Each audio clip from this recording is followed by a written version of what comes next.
Thanks, Jessica, for the introduction. My name is Danielle Fau, and I'm a Senior Advisor for Technology and Innovation in the Office of Strategic Partnership and Technology Innovation at CDRH. Today, we're going to dive into an important topic, getting your medical device to patients, specifically by ensuring medical device coverage by communicating with payers. In this talk, we will understand why you should develop your coverage pathway early, describe the process for the Early Payor Feedback Program, cover metrics and successes, and review next steps. When you look at the journey a medical device takes in order to reach patients, there are multiple stakeholders that each have their own evidentiary requirements. There's FDA, payers, sometimes facilities, and physicians. All are hurdles. And the bottom line challenge is that FDA market authorization does not equal patient access, especially for novel devices where there may not be existing coverage pathways to leverage. So just to expand on that, most innovative medical products come from small startup companies with both a lack of experience with commercialization of products as well as financial support. Most startups only have one product they are developing and have no income other than, say, grants, which are often NIH or maybe venture capital. They're bootstrapping it. And if funding is needed for additional clinical studies in order to receive a positive coverage determination, they may go belly up. And as many of these startups begin with taxpayer money, if they go belly up and the products never reach patients, then the initial taxpayer NIH-funded money would be wasted. We also know where in the world a company begins its earliest clinical studies correlates to the earliest patient access to these products. In 2011, a survey by the National Venture Capital Association showed that coverage and reimbursement concerns were the second leading cause for medical device investments to be made outside of the US. Most startups generally focus on market authorization, i.e., FDA approval, clearance, both as a funding or exit strategy milestone, and do not even consider coverage reimbursement until they have market authorization. On top of that, most startups are not aware that the evidence that FDA requires for market authorization is often insufficient or at the minimum different for insurance coverage. This alone may require a separate and expensive clinical study to capture the evidence needed by insurance companies for a positive coverage determination. We have created a voluntary opportunity where regulatory considerations are discussed in tandem with coverage and other requirements for patient access. As you can see on this slide, considering multiple requirements for patient access concurrently can reduce the amount of time it takes the medical device to reach patients. The Early Payor Feedback Program provides a great deal of flexibility to meet innovators where they are as they are in discussion with FDA and payers about clinical evidence needed for a positive coverage determination. The program allows for sponsors to invite a payer to an upcoming CDRH pre-submission meeting or to also meet with the payers independent of CDRH meetings. Just a note that the Early Payor Feedback Program is only helping with coverage, and if there are questions on coding, we can refer the sponsor to the American Medical Association or CMS depending on the code and question. Ideal candidates for the program are devices without an existing regulatory pathway, so your novel devices going through a first-of-kind PMA or de novo pathway, although others have benefited as well. In terms of timing, you'd want to talk to the payers ideally before the pivotal clinical trial design is completed.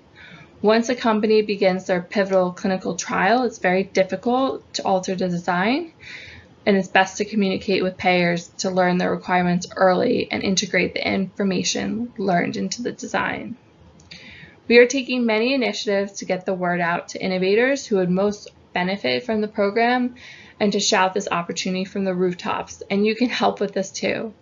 If you are working with a trailblazing device, you can suggest that they talk to myself or Kelly with the Payor Communication Task Force for a resource they could use to incorporate evidence needs for payers into their FDA study, thus increasing the likelihood of a positive coverage decision. Taking a look at what a sponsor's experience might look like if they participated in our program. First, one would contact us by email to request an introduction to one or more listed payers and participate in an overview call with myself or my colleagues to ask questions about the program. Next, you would complete a document called the overview document, and it provides you include a brief description of your technology as well as selecting from our 17 participating payers for outreach. Here are our current participating payers. I'll let you read this slide as they appear.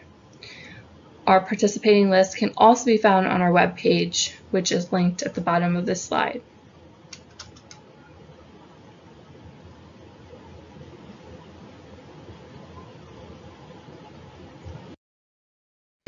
So after identifying payers and completing your overview document, next steps are for CDRH to send out your request to the payers. We would then make introductions to payers who agreed to meet with you. And then you would, as a sponsor, coordinate a call with the payer to, for example, address any NDAs you want to put in place, fees, questions, and a pre-submission if that's coming up. From this point, depending on timing, again, you would submit your pre-submission to CDRH.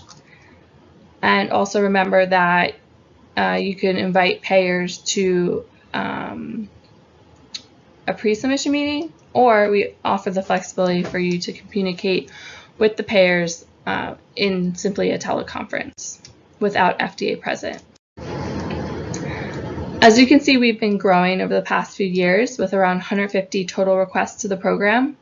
We've also helped facilitate 410 introductions to payers. Several sponsors have also used the program more than once.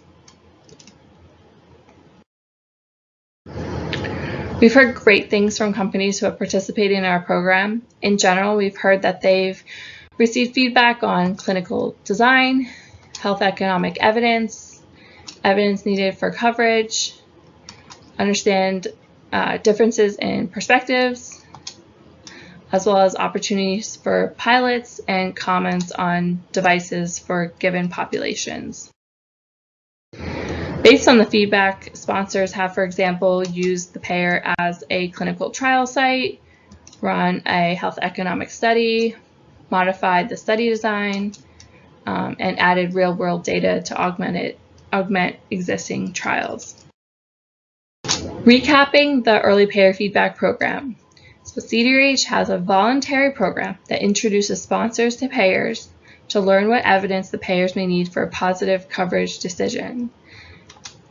You can invite the payers to an upcoming CDRH pre-submission meeting or meet with the payers independent of CDRH meetings. Learn more at our website, link is on the slide, or reach out to us by email, and it's constantly checked by myself and my colleague Kelly. If you take away nothing else from this talk, please do learn what evidence the payers may need to make a positive coverage decision, and do this early.